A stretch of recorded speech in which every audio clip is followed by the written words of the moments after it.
believe out of everything going on in the world, we're all talking about bathrooms and boys using boys' rooms and girls using ladies' rooms. So what's the mandate from the president? Well, they're calling it a directive.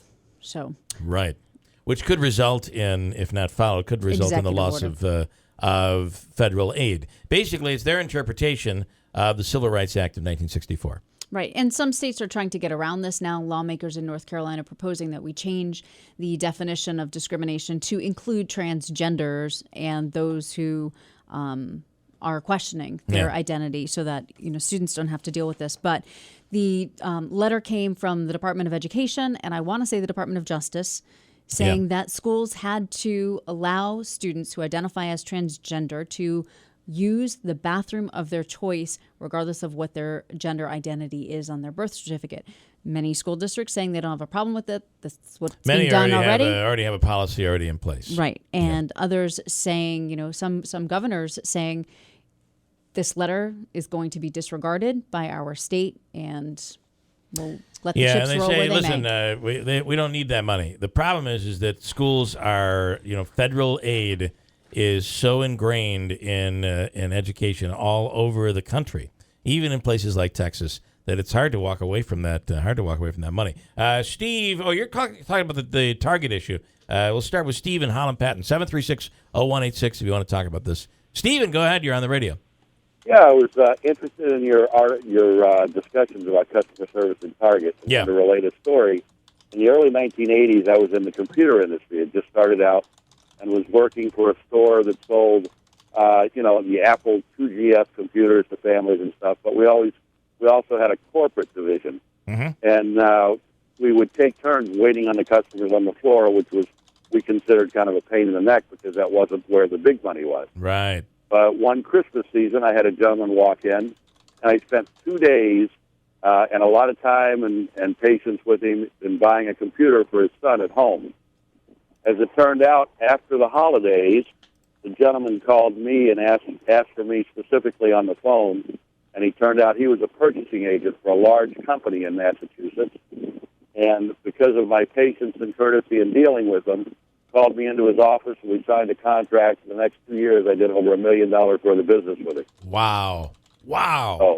So sometimes it pays off to be courteous and patient with people. You never know who they are. And what you're saying is it might not just benefit the company, it also might benefit you personally. Oh, absolutely. Yeah. And we developed a long-term relationship. We played golf together, and we were friends for a decade. Pretty amazing. All right, that's really cool. Great story, Steve. I appreciate it. Thank you. All right. Meanwhile, these people are blowing this senior citizen off for $37. It's crazy. It is just crazy. Leroy is in Utica. What do you think on this gender issue of the bathrooms and all that? I think it's insane, Bill.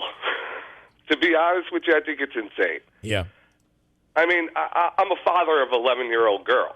And I know that if my daughter ever came home from school and told me there was a little boy in her bathroom, the school district would have a very big problem with me. Yeah.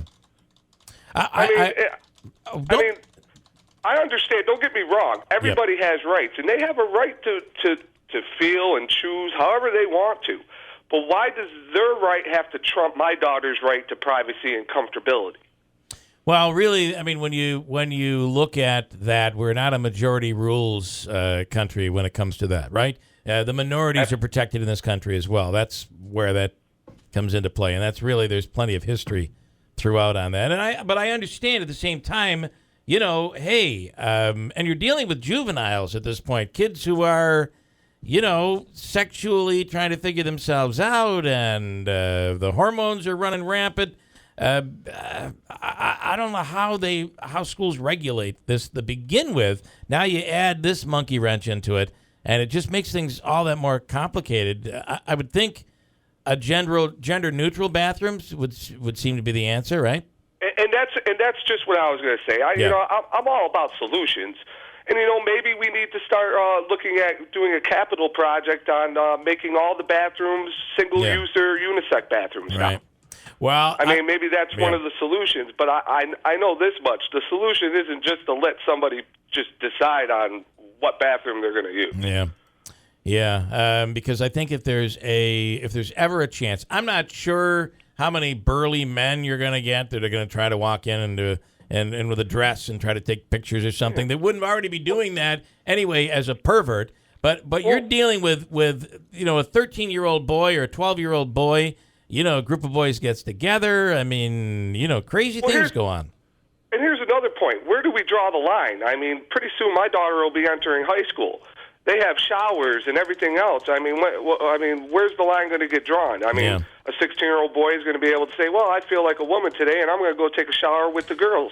I think you raised an interesting point, and it's one that I keep hearing, and it's, if a boy or a girl wakes up and says, I feel like the opposite sex today, I'm going to use that bathroom. One thing I think hasn't been talked about is there any... So we're really not talking about cases... That's a very small hypothetical. But we're not talking about it yet. Right. Well, I if you're doing that, though, the school's going to... I guess where I'm worried about it is the procedure. How does the school differentiate from the boy who's trying to pull a prank and the boy who is really... I guess they probably would already know these kids. But the larger the school, the less you really know each kid individually. I just find this here's the other point. According to the law, none of that matters. The only thing they have to do is say that they feel like a woman. Yeah. I do think that eventually, I just feel like a conversation about this would help, because I think that's a lot of, you hear that a lot. Oh, well, so if Johnny down the road wakes up and he wants to he's got a crush on Susie, and he said he wants to use the women's room because he feels like a woman. Why would Johnny want to watch Susie go to the bathroom unless he's sick? I get it anyway. But I'm sorry. And the ladies' rooms, by the way, are really dirty. I think they're dirtier than the men's rooms. In some cases, they are. So I guess the question of, if Johnny wants to use the women's room this week, and then the men's room next week, and then the women's room next month, is that okay? Is that acceptable? How does the school handle that? I think if that question is answered, I think that puts to rest some of the fears. Because as you had said originally, for the vast majority of these cases where this is going to happen, this is legitimate questioning. Legitimate an issue, and it is, I don't understand it. Is it medical? Is it, I don't understand it. Right. But at the same time, it's an issue. And I'll tell you who does understand it, probably is as confused as we are, but they've had to learn, are the parents of these kids. Right. So you're dealing with it, and it's difficult. When your little boy at age 3 doesn't want to do anything boy-like and wants to have a purse and wants to always dress up differently, that becomes a real issue for the parents. And they love that kid like they love any child. So it is confusing. And Leroy, I appreciate the call, but whatever happened to the days when it wasn't confusing? I do think. Well, those people just, some of them committed suicide, and they just had to stay quiet, right? I don't know the answer.